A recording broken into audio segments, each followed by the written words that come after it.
Hi. നമ്മളെല്ലാവരും day to day ബേസിസിൽ കാണുന്നൊരു കാര്യമാണ് വെബ്സൈറ്റ്സ്. പക്ഷേ ഇതിൻ്റെ പുറകിൽ ഒരു വെബ്സൈറ്റ് ഡെവലപ്പേഴ്സ് ഉണ്ട് അല്ലേ? സോ ടുഡേ നമ്മുടെ കൂടെ അതിനെപ്പറ്റി സംസാരിക്കാനായിട്ട് വന്നിരിക്കുന്നത് Elizabeth Thomas from social bureau. Hi Elizabeth. എങ്ങനെ പോകുന്നു ലൈഫൊക്കെ? നന്നായി പോകുന്നു. So as A web developer എങ്ങനെയാണ് ഈ ഒരു ഫീൽഡ് തിരഞ്ഞെടുക്കാൻ? പണ്ട് എനിക്ക് കുറച്ച് കോഡിംഗ് ഒക്കെ ഇഷ്ടമായിരുന്നു. പിന്നെ ആഫ്റ്റർ 12th ഞാൻ MCA ആണ് എടുത്തത്. സോ MCA ആ ഒരു ടൈമിലാണ് കൂടുതലും ഡെവലപ്മെൻറ്റ് ആ ഒരു സൈഡിലേക്ക് എനിക്കൊരു ഇൻട്രഡക്ഷൻ കിട്ടുന്നത്. പിന്നെ ഞാനൊരു സ്പെഷ്യലൈസേഷൻ ചെയ്തു. സോ കംപ്ലീറ്റ്ലി ഇപ്പം ഞാൻ ഈ ഒരു പാത്തിലാണ്. സോ ഒരുപാട് പേർക്ക് അറിയാത്തൊരു കാര്യമാണ് വെബ്സൈറ്റ് ഡെവലപ്പിങ്ങിനെ പറ്റിയിട്ട്, റൈറ്റ്? അതുപോലെ തന്നെ ഒരുപാട് പേര് ലൈക്ക് ലാക്സ് ആൻഡ് ലാക്സ് കൊടുത്തിട്ട് വെബ്സൈറ്റ്സ് ബിൽഡ് ചെയ്യാറുണ്ട്. What is the profit from that? Profit എന്ന് പറയുമ്പോൾ യൂഷ്വലി എല്ലാവരും വെബ്സൈറ്റിനെ ജസ്റ്റ് ഒരു വിസിറ്റിംഗ് കാർഡ് അല്ലെങ്കിൽ ഇപ്പം നിങ്ങളോട് വന്ന് ചോദിക്കുകയാണ് നിങ്ങളുടെ കമ്പനിക്ക് ഒരു വെബ്സൈറ്റ് ഉണ്ടോ, അപ്പോൾ അതിന് യെസ് എന്ന് ഒരു ആൻസർ കിട്ടാൻ വേണ്ടി മാത്രം ഒരു വെബ്സൈറ്റ് ക്രിയേറ്റ് ചെയ്തിരുന്നവരാണ് പലരും. പക്ഷേ അതിനുപരി നമുക്ക് വെബ്സൈറ്റിൽ നിന്ന് ശരിക്കും നല്ലൊരു പെർസെൻറ്റേജ് ഓഫ് ഇൻകം ക്രിയേറ്റ് ചെയ്യാൻ പറ്റും. അത് കൂടുതൽ നമ്മൾ റിസർച്ച് ചെയ്യണം. നമ്മുടെ കമ്പനിക്ക് അനുസരിച്ച് അല്ലെങ്കിൽ നമ്മുടെ ബിസിനസ്സിനനുസരിച്ച് എങ്ങനെയാണ് ഇൻകം കൊണ്ടുവരാൻ നമ്മൾ അറിഞ്ഞിരിക്കേണ്ടതാണ്. ഓക്കെ. സോ ഇപ്പോൾ ഒരുപാട് ക്ലയൻസുമായിട്ടൊക്കെ വർക്ക് ചെയ്തിട്ടുള്ളൊരു എക്സ്പീരിയൻസ് ഉള്ള ഒരാളാണ് എലിസബത്ത്. ഇപ്പോൾ റീസെൻ്റ്ലി ഏതൊരു ക്ലയൻറ്റ് ആരെയാണ് ഫോക്കസ് ചെയ്യുന്നത്? ഞങ്ങളിപ്പോൾ കൂടുതലും ഫോക്കസ് ചെയ്യുന്നത് ന്യൂസ് ചാനൽസിനെയാണ്. സോ ന്യൂസ് വെബ്സൈറ്റ്സ് അവരുടെ ഒരു ഗ്രോത്ത് അല്ലെങ്കിൽ ന്യൂസ് വെബ്സൈറ്റിൽ എന്ത് കൊണ്ടുവരാം അല്ലെങ്കിൽ അതിലൂടെ എന്തൊക്കെ ഇൻകംസ് നമുക്ക് ട്രാക്ക് ചെയ്യാൻ പറ്റും, ഇതൊക്കെയാണ് ഞങ്ങളിപ്പോൾ കൂടുതൽ കോൺസെൻട്രേറ്റ് ചെയ്തിരിക്കുന്നത്. ഈ ന്യൂസ് ചാനൽ വെബ്സൈറ്റ്സ് എന്ന് പറയുമ്പോൾ അവർക്ക് ഓൾറെഡി ഒരു ഇൻബിൽഡ് ആയിട്ടുള്ള വെബ്സൈറ്റ് അവർക്ക് തന്നെ കാണുമല്ലോ, ഒരു ടീം കാണുമല്ലോ, in house team, right? So അതിൽ നിന്നും വ്യത്യസ്തമായിട്ട് എന്താണ് അവർക്ക് ഓഫർ ചെയ്യുക? അതായത് അവരിപ്പോൾ വരുമ്പോൾ അവരുടെ ഭാഗത്തു നിന്നുള്ള കുറേ കോൺസെപ്റ്റ്സ്, ഐഡിയാസ് ഇതെല്ലാം കാണുമല്ലോ. സോ അതിനെ എങ്ങനെയാണ് ടാക്കിൾ ചെയ്യുന്നത്? ഇപ്പം ഞാനൊരു എക്സാമ്പിൾ പറയാം. ഞങ്ങൾക്ക് റീസെൻ്റ്ലി വന്ന ഒരു ക്ലയൻറ്റ് എന്ന് പറയുന്നത് അവർ ശരിക്കും എസ്റ്റാബ്ലിഷ്ഡ് ആയിട്ടുള്ളൊരു ബിഗ് ന്യൂസ് ചാനൽ തന്നെയായിരുന്നു. ആൻഡ് ഡെയിലി അറൗണ്ട് ഒരു 300 പോസ്റ്റ് അവർ പോസ്റ്റ് ചെയ്യുന്നുണ്ട് ന്യൂസ് ലൈക്ക് വെബ്സൈറ്റിൽ. ബട്ട് സ്റ്റിൽ അവർക്ക് ഡെയിലി വരുന്ന ഓഡിയൻസ് എന്ന് പറയുന്നത് വെരി ഫ്യൂ ആയിരുന്നു. And I think it was less than 100. Okay. So even though ഇത്രയും കണ്ടന്റ് ഇട്ടിട്ട് പോലും അവർക്ക് ആ വിസിറ്റ് കുറയുന്നു. വിസിറ്റ് കൂടുന്നതനുസരിച്ചാണ്, അതായത് ഇപ്പോൾ ഓഡിയൻസ് എങ്ങനെയാണ് വെബ്സൈറ്റിലേക്ക് നിൽക്കുന്നത്, അവർക്ക് ആ വെബ്സൈറ്റ് തുറക്കുമ്പോൾ തന്നെ അതിൽ ഹുക്കിംഗ് ആയിട്ട് എന്തെങ്കിലും തന്നെ വേണം. അല്ലെങ്കിൽ ഓഫ് കോഴ്സ് നമ്മുടെ ബൗൺസ് റേറ്റ് കൂടും. ബൗൺസ് റേറ്റ് എന്ന് ഉദ്ദേശിക്കുന്നത് എന്താണെന്ന് വെച്ചാൽ, ഇപ്പോൾ നിങ്ങളൊരു ഒരു കീവേഡ് സെർച്ച് ചെയ്തു, അപ്പോൾ നിങ്ങൾക്ക് എന്തായാലും കുറച്ച് സജഷൻസ് വരും. അതിൽ നമ്മുടെ ഒരു കമ്പനിയുടെയും പേര് സജഷനായിട്ട് വന്നു എന്ന് വിചാരിക്കുക. പക്ഷേ അത് ചൂസ് ചെയ്യുന്നതിന് പകരം നിങ്ങൾ വേറൊരു ബിസിനസ് അല്ലെങ്കിൽ വേറൊരു കമ്പനീനെയാണ് സെലക്ട് ചെയ്യുന്നതെങ്കിൽ നമുക്കവിടെ ബൗൺസ് റേറ്റ് കൂടുകയാണ് ചെയ്യുന്നത്. സോ ഇങ്ങനെയുള്ള ചെറിയ ചെറിയ ഫാക്ടേഴ്സ് വരെ നമ്മളൊന്ന് അതിലൊന്ന് വർക്ക് ചെയ്താൽ തന്നെ നമുക്ക് മേജറായിട്ടുള്ളൊരു ചേഞ്ച് കൊണ്ടുവരാൻ പറ്റും. ഓക്കെ. സോ ഞാനിപ്പോൾ റീസെൻ്റ്ലി ഒരു ആർട്ടിക്കിൾ വായിച്ചിട്ടുണ്ടായിരുന്നു വെബ്സൈറ്റ്സിനെ ബേസ് ചെയ്തിട്ട്. അതായത് when the trend changes website also will change. എന്തുകൊണ്ടാണ് അങ്ങനെ സംഭവിക്കുന്നത്? വെബ്സൈറ്റ് എന്ന് പറയുന്നത് ഒരിക്കലും സ്റ്റാറ്റിക് ആയിട്ട് നിൽക്കേണ്ട ഒരു സാധനമല്ല. എന്താണോ ട്രെൻഡിങ്, അല്ലെങ്കിൽ ഇന്ന് ടെക്നോളജി ആവാം, അല്ലെങ്കിൽ കണ്ടന്റിലാവാൻ എന്താണോ ഇന്നത്തെ ഓഡിയൻസിന് ട്രെൻഡിങ് ആയിട്ട് നിൽക്കുന്നത് അത് നമ്മൾ അപ്ഡേറ്റ് ചെയ്തുകൊണ്ടേ ഇരിക്കണം. Maybe this month trending ആയിരിക്കുന്നതായിരിക്കില്ല നെക്സ്റ്റ് മന്ത് ട്രെൻഡ് കയറി വരുന്നത്. സോ അപ്ഡേറ്റ് ആയിട്ട് നിൽക്കുന്ന വെബ്സൈറ്റ്സേ ഓഡിയൻസിനെ കൂടുതൽ അട്രാക്ട് ചെയ്യത്തുള്ളൂ. സോ ഈ വെബ്സൈറ്റ് ഡെവലപ്പിംഗ് കുറച്ച് ഹെക്ടിക് ആയിട്ടുള്ള ഒരു ജോബാണോ, അതോ ഒരുപാട് ക്രിയേറ്റിവിറ്റി ആഡ് ചെയ്യാൻ പറ്റുന്ന, അല്ലെങ്കിൽ ലെഷർ ടൈംസിലായാലും അങ്ങനത്തെ ഒരു ടൈമിങ്ങിന് പറ്റുന്ന ഒരു ജോബാണോ? ഇതിൽ ഇൻട്രസ്റ്റഡ് ആണെങ്കിൽ actually this is a really nice job role. അല്ലാതെ ആരെങ്കിലും ഫോഴ്സ് ചെയ്ത് അല്ലെങ്കിൽ വേറെ ഒന്നും കിട്ടിയില്ല എന്നുള്ളൊരു കേസിൽ നിങ്ങളിവിടെ വന്ന് ജോയിൻ ചെയ്യുമ്പോൾ the case is different. Hectic ആണോ എന്ന് ചോദിച്ചാൽ നമുക്ക് കിട്ടുന്ന വർക്ക് നമുക്ക് കിട്ടുന്ന ക്ലയൻറ്റും അനുസരിച്ചിരിക്കും. ചില ക്ലയൻസ് എന്ന് പറയുന്നത് വളരെ നല്ലൊരു ആറ്റിറ്റ്യൂഡായിരിക്കും നമുക്കും. അപ്പം നമുക്കും അവരുടെ കൂടെ വർക്ക് ചെയ്യാൻ അതനുസരിച്ചൊരു നല്ലൊരു ഫീലായിരിക്കും നല്ല ക്ലയൻസ് വരുമ്പോൾ തന്നെ. ഹെക്റ്റിക് ആവുന്നതെന്ന് പറഞ്ഞാൽ നമുക്ക് ചിലപ്പോൾ വരുന്ന വർക്ക് കുറച്ച് ഹെക്റ്റിക് ആവാം. ക്ലയൻറ്റിൻ്റെ റിക്വയർമെൻറ്റ്സ് ആൻഡ് ഫങ്ഷനാലിറ്റി നമുക്ക് ന്യൂ ആയിരിക്കും. അപ്പോൾ നമ്മൾ അതിനെപ്പറ്റി റിസർച്ച് ചെയ്യേണ്ടി വരും. അങ്ങനെയൊക്കെ വരുമ്പോഴാണ് കുറച്ച് ഹെക്റ്റിക് ആവാനുള്ള ചാൻസ് ഉള്ളൂ. സോ ഇപ്പോൾ ഒരുപാട് തന്നെ വെബ്സൈറ്റ്സ് അവൈലബിൾ ആയിട്ടുണ്ട്. ഐ മീൻ വെബ്സൈറ്റ്സിനകത്ത് തന്നെ വെബ്സൈറ്റ്സ് അവൈലബിൾ ആയിട്ടുണ്ട്, ലൈക്ക് Wix.com. അങ്ങനെയുള്ള ഒരുപാട് വെബ്സൈറ്റ്സുകളുണ്ട് to create a home page or to create a website, right? അപ്പോൾ അത് ശരിക്കും പറഞ്ഞാൽ നിങ്ങളെ എങ്ങനെയാണ് അത് ബാധിക്കുന്നത്? ഇപ്പം എല്ലാവർക്കും ഒരു കോമൺ തോട്ട് വന്നിട്ടുണ്ട്, അതായത് ഇപ്പോൾ AI ഉണ്ട്, ആർക്ക് വേണമെങ്കിലും വെബ്സൈറ്റ് ഉണ്ടാക്കാം എന്നുള്ളത്. പക്ഷെ അതിനെല്ലാം കുറേ റെസ്ട്രിക്ഷൻസ് ഉണ്ട്. നിങ്ങളിപ്പോൾ ബേസിക്കലി ഒരു സ്റ്റാർട്ടപ്പാണ്, അല്ലെങ്കിൽ നിങ്ങളൊരു കമ്പനി സ്റ്റാർട്ട് ചെയ്യാൻ ആഗ്രഹിക്കുന്ന ഒരാൾ, ആ ഒരു കേസിൽ നിങ്ങൾ എടുക്കുമ്പോൾ ചിലപ്പോൾ നിങ്ങൾക്ക് ആ ഒരു ഇപ്പോഴത്തെ നിങ്ങളുടെ ഒരു യൂസിനുള്ള വെബ്സൈറ്റ് ക്രിയേറ്റ് ചെയ്യാൻ പറ്റും. പക്ഷേ ഭാവിയിലേക്ക് അല്ലെങ്കിൽ നിങ്ങളുടെ ബിസിനസ്സോ നിങ്ങളുടെ കമ്പനിയോ എക്സ്പാൻഡ് ചെയ്യുന്നതനുസരിച്ച് നിങ്ങൾക്ക് എന്തായാലും അതനുസരിച്ചിട്ടുള്ള ഒരു വെബ്സൈറ്റ് തന്നെ വേണ്ടി വരും. So as A web developers ഞങ്ങൾ അതിന് വേണ്ടി ഹെൽപ്പ് ചെയ്യാനായിട്ട് കൂടെ ഉണ്ടാവും. ഓക്കെ. സോ നെക്സ്റ്റ് വരുന്നതെന്ന് വെച്ച് കഴിഞ്ഞാൽ ഒരു ചെറിയൊരു ടാസ്ക് ആണ്. I mean it's very simple, nothing ഒരുപാട് പാടുള്ളതൊന്നുമല്ല. സോ ഇപ്പോൾ ഒരു ക്ലയൻറ്റ് വരികയാണ്. ക്ലയൻറ്റ് എന്ന് വെച്ച് കഴിഞ്ഞാൽ ഒരു സ്പോർട്സ് റിലേറ്റഡ് ആയിട്ടുള്ള ഒരു ക്ലയൻ്റ് ആണ്. ഇപ്പോൾ ചാനൽസുമായിട്ടല്ലേ വർക്ക് ചെയ്യുന്നത്. അപ്പോൾ സ്പോർട്സ് റിലേറ്റഡ് ആയിട്ടുള്ള ഒരു ക്ലയൻറ്റ് വന്നു കഴിഞ്ഞാൽ അവരെ എങ്ങനെയായിരിക്കും ഇംപ്രസ് ചെയ്യുക? അതായത് ഒരു ഇൻഫർമേഷൻ അവർക്ക് കൊടുക്കുന്നത് എങ്ങനെയായിരിക്കും? ഇൻഫർമേഷൻ കൊടുക്കുക ലൈക്ക് സിമ്പിളായിട്ട് പറയുന്നത് വെച്ച് കഴിഞ്ഞാൽ ഒരു ക്ലയൻറ്റ് വരുന്നു, ആ ക്ലയൻറ്റിൻ്റെ മൈൻഡിൽ ഒരു കോൺസെപ്റ്റ് ഉണ്ടാവുമല്ലോ, റൈറ്റ്? അപ്പോൾ അത് നമ്മളോട് പറഞ്ഞിട്ട് എങ്ങനെയായിരിക്കും എലിസബത്ത് അത് തിരിച്ച് പ്രസൻറ്റ് ചെയ്യുന്നത്? Like they can go for other opportunities also, right? അപ്പോൾ എലിസബത്ത് തന്നെ ഇത് ചെയ്ത് കൊടുക്കും എന്നുള്ളൊരു ഉറപ്പ് അവർക്ക് എങ്ങനെയാണ് നൽകുന്നത്? അത് നമ്മൾ എന്തായാലും കൊടുക്കണം. ലൈക്ക് ക്ലയൻറ്റ് നമ്മുടെ അടുത്തുള്ളൊരു trust is very big factor. അപ്പോൾ ഓരോരുത്തരും അവരുടെ ലൈക്ക് ചില ക്ലയൻറ്റ്സ് അവർ വരുമ്പോൾ തന്നെ നമുക്കറിയാം അവർക്ക് കറക്റ്റ് ഐഡിയ ഉണ്ട്, അവർക്ക് എങ്ങനത്തെ വെബ്സൈറ്റ്സ് ആണ് വേണ്ടത്, ലൈക്ക് ആ ഒരു ഐഡിയ ഉള്ളപ്പോൾ തന്നെ നമ്മുടെ വർക്ക് അവിടെ ഈസി ആവുകയാണ്. പിന്നെ അവരുടെ അവരുടെ ഐഡിയാസിൽ തന്നെ നമ്മുടെ ഒരു എക്സ്പീരിയൻസിൽ നിന്ന് നമുക്ക് എന്താണോ പോയിന്റ് ചെയ്യാൻ പറ്റുന്നത് അതാണ് അവരെ അവിടെ ഹുക്ക് ചെയ്ത് നിർത്തുന്നത്. Okay. So as a website developer ഇപ്പോൾ അത്യാവശ്യം ഇയേഴ്സ് ഓഫ് എക്സലൻസ് എലിസബത്തിനുണ്ട്, right? So currently you set AI.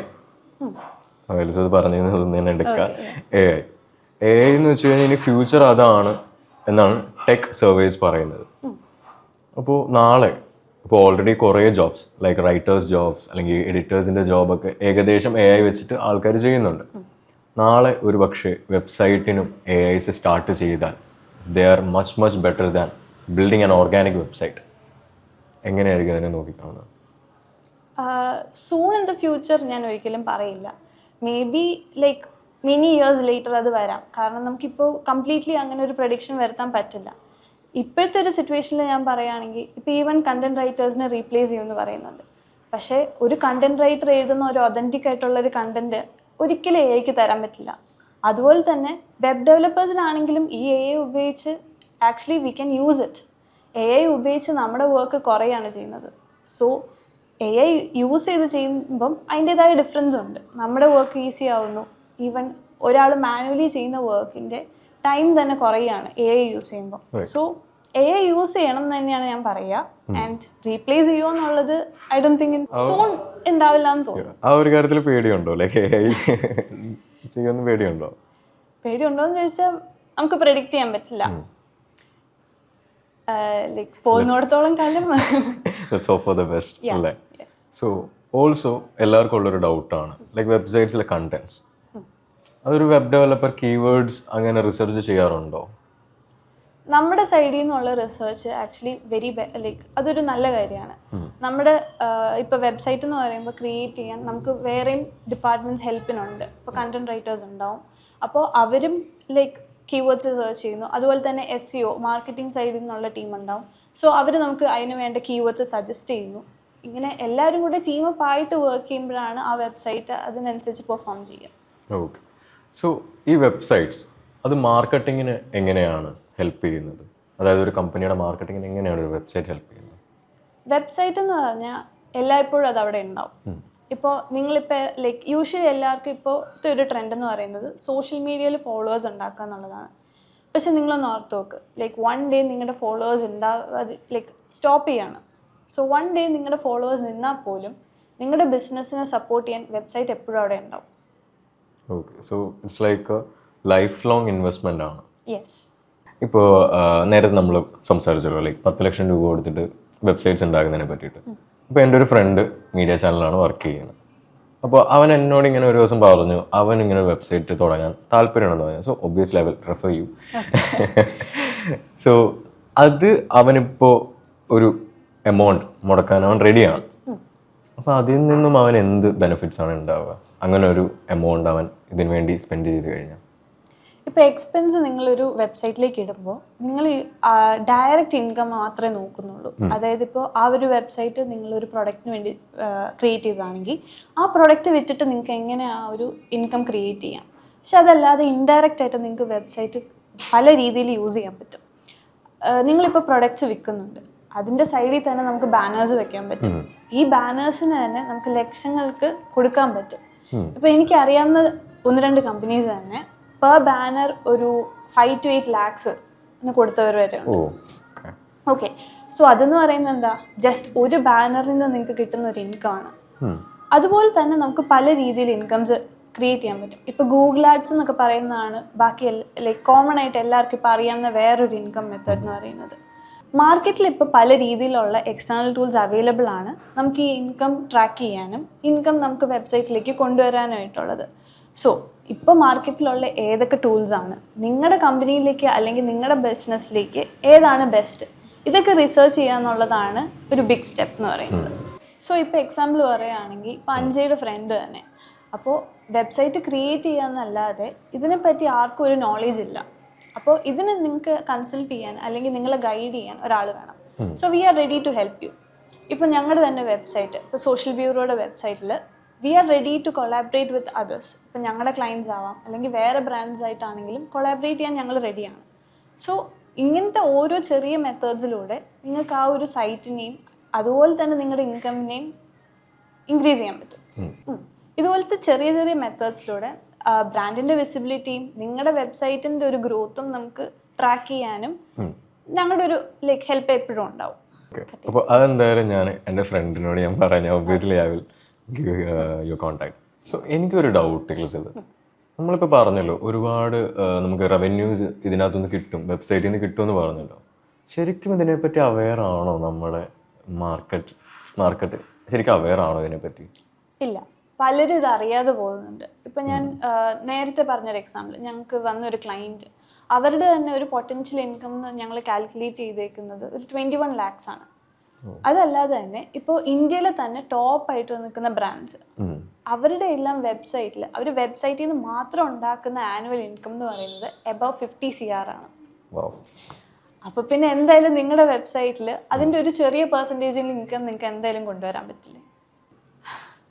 6 ലക്ഷം രൂപ കൊടുത്താൽ 20 CR കിട്ടുമോ?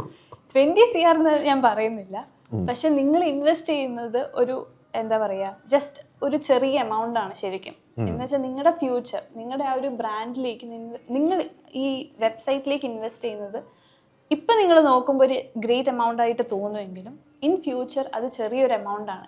ഇതിൻ്റെയൊക്കെ ഡബിൾ എക്സിലും കൂടുതൽ ഇൻകം ആണ് നിങ്ങൾ അതിൽ നിന്ന് ക്രിയേറ്റ് ചെയ്യാൻ പോകുന്നത്. സോ നിങ്ങൾ ഒരിക്കലും വെബ്സൈറ്റിലേക്ക് ആദ്യം ഇൻവെസ്റ്റ് ചെയ്യുന്ന ഒരു എമൗണ്ടിനെ പറ്റി അധികം കൺസേൺ ആവണ്ടെന്നാണ് ഞാൻ പറയുക. ശരിക്കും പറയാം, ഇതൊക്കെ കേൾക്കുമ്പോൾ എനിക്ക് ഫസ്റ്റ് തന്നെ ഇത് കേൾക്കുമ്പോൾ എനിക്കൊരു വിശ്വാസം കുറവുണ്ടായിരുന്നു. പക്ഷെ ഇതിപ്പോൾ ഇത്രയും ഡീറ്റെയിൽഡ് ആയിട്ട് പറയുമ്പോൾ ഒബ്വിയസ്ലി വിശ്വസിക്കാം. സോ പക്ഷേ ഞാൻ പറഞ്ഞല്ലോ ഒരുപാട് പേരുണ്ട് ഇതുപോലെ വെബ്സൈറ്റ്സ് ചെയ്യുന്ന ഒരുപാട് പേരുണ്ട്, പക്ഷെ അവർക്കാർക്കും ഇതിനെപ്പറ്റി ഒരു അവയർനെസ് ഇല്ല. അത് ഇപ്പം ഡെവലപ്പേഴ്സ് ആണെങ്കിൽ പോലും അവർ ഇപ്പോൾ ഒരു ക്ലയൻറ്റ് വരുന്നു, അവർക്കൊരു വെബ്സൈറ്റ് ക്രിയേറ്റ് ചെയ്ത് കൊടുക്കണം എന്ന് പറയുന്നു, അവർ ക്രിയേറ്റ് ചെയ്ത് കൊടുക്കുന്നു. അതല്ലാതെ അതിൽ നിന്ന് നിങ്ങൾക്ക് ഫ്യൂച്ചർ എന്താണ് അതൊന്നും ആരും പറഞ്ഞു തരില്ല. അതാണ് ഞങ്ങൾ സോഷ്യൽ ബ്യൂറോയിൽ ചെയ്യുന്നത്. സോഷ്യൽ ബ്യൂറോയിൽ നിങ്ങളൊരു വെബ്സൈറ്റിൻ്റെ വർക്കായിട്ട് വരുമ്പോൾ നിങ്ങൾ തിരിച്ചു പോകുന്നത് ആ ഒരു വെബ്സൈറ്റ് മാത്രമായിട്ടല്ല, ഒരു ലോങ് ടേം സർവീസും കൂടി ആയിട്ടാണ്. അതായത് ആ വെബ്സൈറ്റിൽ നിന്ന് നിങ്ങളുടെ കമ്പനിയിലേക്ക് എന്ത് ഗ്രോത്ത് വരുന്നു എന്നുള്ളത് ഞങ്ങളുടെ സൈഡിൽ നിന്ന് ഉറപ്പാക്കുക ഞങ്ങളുടെ ഉത്തരവാദിത്തമാണ്. ഓക്കെ, അത് പറഞ്ഞപ്പോഴാണ് ഞാൻ ആലോചിച്ചത്. ലൈക്ക് റീസെൻ്റ്ലി ഞാനിങ്ങനെ വെബ്സൈറ്റ്സ് ഇങ്ങനെ ചുമ്മാ സ്ക്രോൾ ത്രൂ ചെയ്തുകൊണ്ടിരുന്നപ്പോൾ ഞാൻ കണ്ടു ലൈക്ക് ഇപ്പോൾ 5,000 onwards website will be created, അല്ലെങ്കിൽ 10,000 കൊടുത്താൽ ക്രിയേറ്റ് ചെയ്യും. എന്നിട്ടും ഇപ്പോൾ എലിസബത്ത് പറഞ്ഞല്ലോ ലൈക്ക് 6 lakhsന് മുകളിൽ അങ്ങനെയുള്ള വെബ്സൈറ്റ്സ് ഉണ്ടെന്നും പറഞ്ഞല്ലോ. കുറഞ്ഞ ബഡ്ജറ്റിലുള്ളതാണ്, കൂടിയ ബഡ്ജറ്റിലുള്ളതുണ്ട്. എന്താണ് ഇത് തമ്മിലുള്ള ഒരു ഡിഫറൻസ് എന്ന് പറയുമ്പോൾ ഇപ്പോൾ നിങ്ങൾക്ക് വരുന്ന ഒരു ബിസിനസ് അല്ലെങ്കിൽ എന്ത് വെബ്സൈറ്റ് ആയി എന്നുള്ളതുണ്ട്. ലൈക്ക് നിങ്ങൾക്ക് ബേസിക് ആയിട്ട് ഒരു സ്റ്റാർട്ടിങ് വെബ്സൈറ്റ് മതി എങ്കിൽ നമുക്ക് അത്രയും ബഡ്ജറ്റിൻ്റെ ആവശ്യം വരുന്നില്ല. പക്ഷെ അതല്ലാതെ നിങ്ങൾക്ക് നല്ല ബാക്ക് ആൻഡ് സപ്പോർട്ടുള്ള അങ്ങനത്തെ ഒരു വെബ്സൈറ്റാണ്, കുറച്ച് കോംപ്ലിക്കേറ്റഡ് ആയിട്ടുള്ള വെബ്സൈറ്റ് ആണെങ്കിൽ അതിനെന്തായാലും നമുക്ക് ആ ഒരു എമൗണ്ട് വരും. കാരണം നിങ്ങൾ വെബ്സൈറ്റ് എടുത്തു, നിങ്ങൾ വെബ്സൈറ്റ് ലോഡ് ചെയ്യുമ്പോൾ തന്നെ സ്ലോ ആണ്. ഓഫ് കോഴ്സ് നമ്മളത് എക്സിറ്റ് ചെയ്തിട്ട് പോകും. സോ കോംപ്ലക്സ് ആയിട്ടുള്ള ഒരു വെബ്സൈറ്റ് വരുമ്പോൾ അത് ഫാസ്റ്റായിട്ട് നല്ല പെർഫോമൻസോടെ അത് പ്രസൻറ്റ് ചെയ്യുക എന്നുള്ളത് ഒരു വെരി ബിഗ് ഫാക്ടറാണ് ഓഡിയൻസിൻ്റെ സൈഡിൽ വരുമ്പോൾ. സോ നിങ്ങളുടെ വെബ്സൈറ്റ് അത്രയും പെർഫോമൻസിൽ നിൽക്കണമെങ്കിൽ നമ്മൾ അതനുസരിച്ചുള്ള ഒരു ബാക്ക് എൻഡ് അവിടെ കൊടുക്കണം. അതിനാണ് ഇത്രയും ഒരു എമൗണ്ടും സർവീസും വരുന്നത്. 6,000 അല്ലെങ്കിൽ 20,000 വെബ്സൈറ്റ് ക്രിയേറ്റ് ചെയ്യുന്നു. ഈ വെബ്സൈറ്റ് ക്രിയേറ്റ് ചെയ്തിട്ട് പിന്നെ ഈ വെബ്സൈറ്റ് തുറന്നു പോലും നോക്കുന്നത് ചിലപ്പോൾ ഈ ഓണേഴ്സ് മാത്രമായിരിക്കും. അതിലേക്ക് എത്ര ഓഡിയൻസ് വരുന്നു അല്ലെങ്കിൽ അതിൽ നിന്ന് നിങ്ങൾക്ക് എന്ത് ലീഡ് കിട്ടി, അത് വെരി ഫ്യൂ ആയിരിക്കും. സോ നിങ്ങൾ വെബ്സൈറ്റിലേക്ക് അതനുസരിച്ച് ഇൻവെസ്റ്റ് ചെയ്താലേ നിങ്ങൾക്ക് അതിൽ നിന്നും അല്ലെങ്കിൽ നിങ്ങളുടെ കമ്പനിക്ക് അതിൽ നിന്നൊരു ഗ്രോത്ത് വരത്തുള്ളൂ. ഇപ്പം നിങ്ങളൊരു വെബ്സൈറ്റ് ക്രിയേറ്റ് ചെയ്തു എന്ന് തന്നെ വിചാരിക്കുക. അപ്പോൾ അതിലേക്ക് കുറച്ച് ഓഡിയൻസ് വന്നു, പക്ഷേ എത്ര ഓഡിയൻസ് വരുന്നുണ്ടെന്നോ അവർ ഓരോരുത്തർ റിറ്റെയിൻ ചെയ്യുന്ന ടൈം എന്താണെന്നോ നിങ്ങൾ അറിയാതെ പോകുന്നുണ്ട്. ഇതെല്ലാം നമുക്ക് ട്രാക്ക് ചെയ്യാൻ പറ്റും. അതായത് ഒരു യൂസർ ആക്ച്വലി ഈ വെബ്സൈറ്റ് യൂസ് ചെയ്തിട്ട് കംപ്ലീറ്റ് ആയിട്ട് എന്തൊക്കെ ചെയ്യുന്നു എന്ന് നമുക്ക് ട്രാക്ക് ചെയ്ത് അതിൽ നിന്ന് നമുക്ക് ലീഡ് എടുക്കാൻ പറ്റും. ഇപ്പോൾ യൂഷ്വലി കണ്ടുവരുന്ന ഒരു പാറ്റേൺ എന്ന് പറഞ്ഞാൽ നിങ്ങൾ കുറേ എമൗണ്ട് സ്പെൻഡ് ചെയ്ത് ഒരു വെബ്സൈറ്റ് ഉണ്ടാക്കുന്നു, അതും പോരാതെ എക്സ്ട്രാ ഒരു എക്സ്പെൻസ് ഇട്ടിട്ട് മാർക്കറ്റിങ്ങും ചെയ്യുന്നു. പക്ഷേ ഇതിൻ്റെ ആവശ്യമില്ല. ഇത് നിങ്ങൾക്ക് കമ്പൈൻ ചെയ്ത് ഒറ്റയടിക്ക് മാർക്കറ്റിംഗ് അല്ലെങ്കിൽ ഈ ലീഡ് ഈ വെബ്സൈറ്റിലൂടെ തന്നെ കൊണ്ടുവരാൻ സാധിക്കും. ഇതെല്ലാം പലരും അറിയാതെ പോകുന്നതാണ് ഇപ്പോഴത്തെ ഒരു മേജർ കൺസേൺ. ഓക്കെ, നമ്മൾ നേരത്തെ ഡിസ്കസ് ചെയ്ത ഒരു ടോപ്പിക്കാണ് വെബ്സൈറ്റിന് ഡെവലപ്മെൻറ്റിന് വരുന്ന ഒരു കോസ്റ്റ് എന്ന് പറയുന്നത്. ഓക്കെ, സോ ഞാൻ ഇൻട്രസ്റ്റിംഗ് ആയിട്ടൊരു കാര്യം പറഞ്ഞുതരാം. ഡെവലപ്മെൻറ്റിന് വേണ്ടി മാത്രം ഒരു 100 million സ്പെൻഡ് ചെയ്ത കമ്പനിയുണ്ട്, 50 million സ്പെൻഡ് ചെയ്ത കമ്പനിയുണ്ട്, 30 million സ്പെൻഡ് ചെയ്ത കമ്പനീസും ഉണ്ട്. യെസ്, cars.com എന്ന് പറയുന്നതാണ് 100 million ഡെവലപ്മെന്റിന് വേണ്ടി കോസ്റ്റ് ചെയ്ത ആ ഒരു വെബ്സൈറ്റ്. പിന്നെ വരുന്നതാണ് ബ്രിട്ടീഷ് എയർവേസ്, അത് നിങ്ങളെല്ലാവരും കേട്ടിട്ടുള്ള ഒരു കമ്പനിയാണ്. പിന്നെ slack.com. യെസ്, സോ ഈ 3 വെബ്സൈറ്റിന് വന്ന ഡെവലപ്മെന്റ് കോസ്റ്റ് ആണ് 100 million, 50 million, 30 million. ഇത്രയൊക്കെ സ്പെൻഡ് ചെയ്ത് ഇത്രയും കാര്യങ്ങൾ അവർ ചെയ്യുന്നല്ലേ? യെസ്, അപ്പോഴാണ് നിങ്ങൾ പറയുന്നത് ഈ ഒരു 1 lakh കൊടുത്ത് നിങ്ങൾ വെബ്സൈറ്റ് ഉണ്ടാക്കുന്നതുകൊണ്ട് എന്താണ് ഗുണമെന്ന്. ശരിക്കും നല്ലൊരു ഇൻഫോർമേറ്റീവ് ആയിട്ടുള്ള കാര്യമാണ് ഇപ്പം പറഞ്ഞത്. ഓക്കെ, സോ എൻ്റെ ഒരു പേഴ്സണൽ ഡൗട്ടാണ്, വെബ് ഡെവലപ്പറായിട്ട് ചോദിക്കാമല്ലോ, ധൈര്യമായിട്ട് ചോദിക്കാമല്ലോ. സോ പണ്ടൊക്കെ, അതായത് ഞാൻ എൻ്റെ സ്കൂൾ ടൈമിലൊക്കെ അല്ലെങ്കിൽ കോളേജ് ടൈം, ആ ഒരു ടൈമിൽ ഞാൻ ഈ PC യൂസ് ചെയ്യുമ്പോൾ ഞാൻ ഈ വായിക്കാൻ ഇഷ്ടമുള്ളതുകൊണ്ട് ഞാൻ ഈ ചില ബ്ലോഗ്സ് കാര്യങ്ങളൊക്കെ എടുത്ത് വായിക്കുമായിരുന്നു. പണ്ടൊക്കെ അത് അതിന് വേണ്ടിയിട്ടുള്ള വെബ്സൈറ്റ്സ് ഉണ്ടായിരുന്നു. ഇപ്പോൾ എന്ന് വെച്ച് കഴിഞ്ഞാൽ കോർപ്പറേറ്റ് ഫേം എടുത്ത് നോക്കിയാലും അല്ലെങ്കിൽ എന്താ പറയുക ഒരു ചാനലിൻ്റെ വെബ്സൈറ്റ് എടുത്ത് നോക്കിയാലും ഏതൊരു വെബ്സൈറ്റ് എടുത്ത് നോക്കിയാലും അതിനകത്ത് ബ്ലോഗ്സ് അല്ലെങ്കിൽ ആർട്ടിക്കിൾസ്, പോഡ്കാസ്റ്റ്, ഇങ്ങനത്തെ കുറേ ഇതുണ്ട്. അതിൻ്റെ ഒരു ഫങ്ഷനാലിറ്റി എങ്ങനെയാണ്? ലൈക്ക് എന്തുകൊണ്ടാണ് ആ ഒരു ഐഡിയ നിങ്ങൾ വെബ്സൈറ്റിലേക്ക് ആഡ് ചെയ്തത്? അതെ, ഇപ്പം പണ്ടത്തെ ഒരു കൺസെപ്റ്റ് എങ്ങനെയാണെന്ന് വെച്ചാൽ ഒരു വെബ്സൈറ്റ് ഉണ്ടെങ്കിൽ അത് ജസ്റ്റ് ആ ഒരു ബിസിനസ്സിൻ്റെ ഒരു പോർട്ട്ഫോളിയോ അല്ലെങ്കിൽ ഒരു വിസിറ്റിംഗ് കാർഡ് അത് മാത്രമായിരുന്നു. പക്ഷെ ഇപ്പോൾ ഓഡിയൻസും കുറച്ചുകൂടെ ക്യൂരിയസ് ആണ്. ഇപ്പോൾ ഒരു കമ്പനിയുടെ വർക്കിങ്ങിൽ നമ്മൾ ബ്ലോഗ്സ് ഇടും, അതായത് ആ ഒരു കമ്പനിയിലെ വർക്കേഴ്സിൻ്റെ ഐഡിയാസ് അല്ലെങ്കിൽ അവരുടെ ഒരു ക്രിയേറ്റിവിറ്റി നമ്മൾ കാണിക്കുകയാണ്. സോ നമ്മുടെ കമ്പനിയുടെ വർക്കേഴ്സിനുള്ളൊരു അവരുടെ ക്രിയേറ്റിവിറ്റി കാണിക്കാനുള്ളൊരു സ്പേസ് നമ്മൾ കൊടുക്കുകയാണ്. പോരാത്തതിന് കൂടുതൽ, അതായത് ഇങ്ങനത്തെ ഓരോ ബ്ലോഗ്സ് വായിക്കാൻ വരുന്ന ഓഡിയൻസ് ഉണ്ടാവുമല്ലോ. സോ നമുക്ക് നമ്മുടെ വെബ്സൈറ്റിലേക്ക് ഓഡിയൻസിൻ്റെ അക്കൗണ്ട് അതിലൂടെ കൂടുന്നുണ്ട്. ശരിക്കും പറഞ്ഞു കഴിഞ്ഞാൽ ബ്ലോഗ്സ് ഒക്കെ എഴുതുന്നത് ആൾക്കാരെ കൊണ്ടുവരിക എന്നുള്ളൊരു ഇല്ല, അങ്ങനെ ഒരിക്കലും ഇല്ല. ഇപ്പം ഓരോ കമ്പനിയിൽ ഇപ്പോൾ IT ആവാം അല്ലെങ്കിൽ ചിലപ്പോൾ മീഡിയ റിലേറ്റഡ് ആവാം, അതിൽ തന്നെ ചിലപ്പോൾ അവരുടെ ജോബ് റോൾ ഒരെണ്ണമായിരിക്കും, പക്ഷേ may be they love to write. അപ്പോൾ നമ്മൾ അവർക്കൊരു സ്പേസ് കൊടുക്കാണ് ബ്ലോഗ്സ്. അല്ലെങ്കിൽ ഇപ്പം ഒരു ടെക് റിലേറ്റഡ് ആയിട്ടുള്ള ഒരു ആർട്ടിക്കിൾ വരികയാണ്. സോ ഒരാൾ അവരുടെ ഒരു നോളജ് ഷെയർ ചെയ്യുന്നത് മാത്രമല്ല, അതിൽ ബാക്കിയുള്ളവർ അത് വന്ന് കാണുകയും കൂടെ ചെയ്യുമ്പോൾ അതിലൊരു വലിയ കാര്യമല്ലേ ഇരിക്കുന്നത്. ഓക്കെ. സോ അതുപോലെ തന്നെ ഇപ്പോൾ പണ്ട് ചെറുപ്പത്തിൽ നമ്മൾ മറ്റേ PC ഗെയിം കളിക്കുമല്ലോ. അപ്പോൾ ഈ വെബ്സൈറ്റ്സ് ഒക്കെ ഓപ്പൺ ആകുമ്പോൾ ചിലപ്പോൾ ഇന്റർനെറ്റ് കാണാൻ ലോഡ് ആവത്തില്ല. അപ്പോൾ ഒരു ലിസാർഡ് ഡൈനോസർ പോലത്തെ ഓടുന്ന ഒരു ഗെയിം ഉണ്ടല്ലോ, മറ്റേ കാക്കയൊക്കെ പറഞ്ഞു തന്നിട്ടുണ്ട്. അതിന്റെ ഒരു കോൺസെപ്റ്റ് എന്താണ് ശരിക്കും? വെബ്സൈറ്റിൽ എപ്പോഴും നമുക്ക് ഓഡിയൻസിനെ എങ്ങനെ പിടിച്ചു നിർത്താം എന്നുള്ളതാണ്.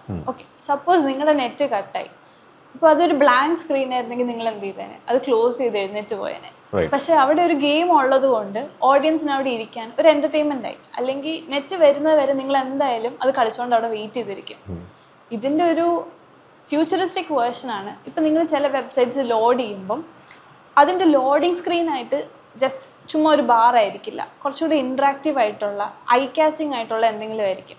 ബിക്കോസ് ചില വെബ്സൈറ്റ് ലൈക്ക് ഹെവി ലോഡായിരിക്കും, അവർക്ക് എന്തായാലും ലോഡ് ചെയ്യാൻ കുറച്ച് ടൈം എടുക്കും.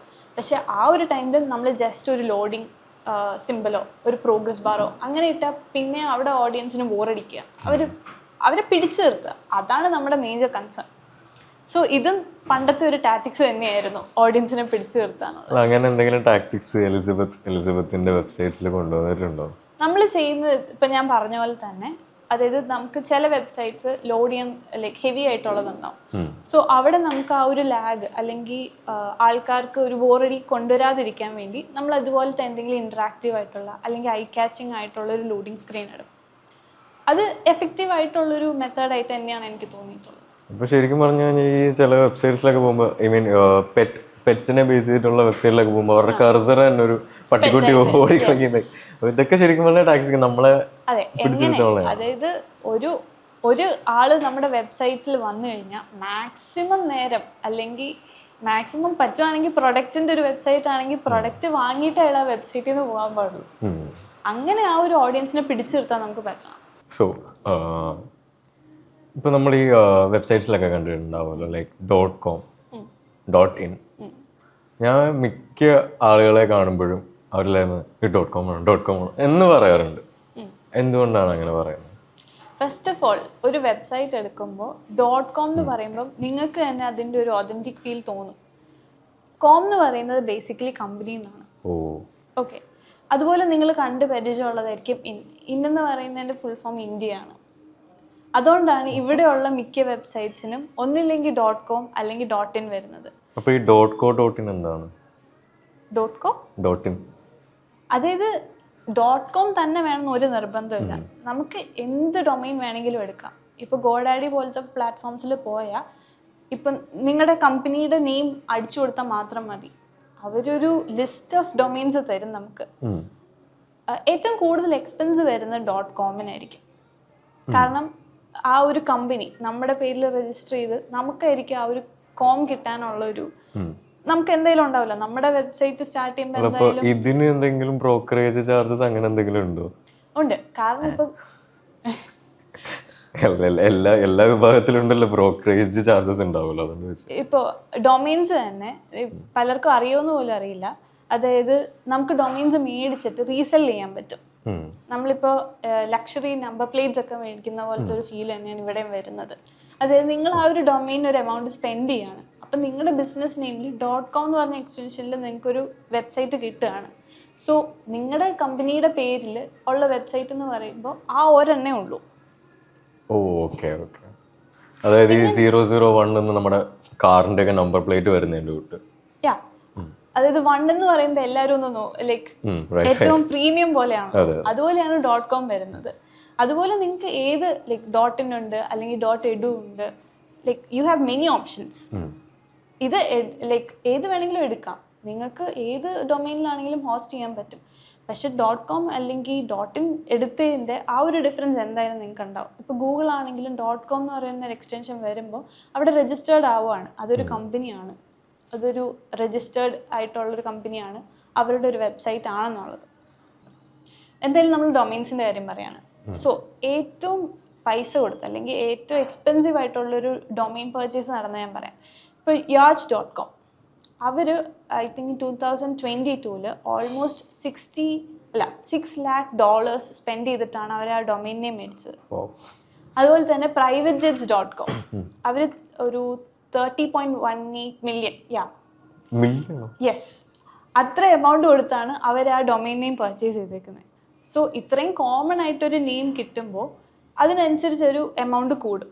പോരാത്തതിന് ഈ ഒരു 2 വെബ്സൈറ്റ്സ് എന്ന് പറയുമ്പോൾ അവർക്ക് വരുന്ന ഓഡിയൻസ്, അവരുടെ ക്ലയൻസ് എന്ന് പറയുന്നതും അതുപോലെ നല്ല പൊട്ടൻഷ്യലും നല്ല പ്രീമിയം ക്ലയൻസുമാണ്. So they are ready to spend that money.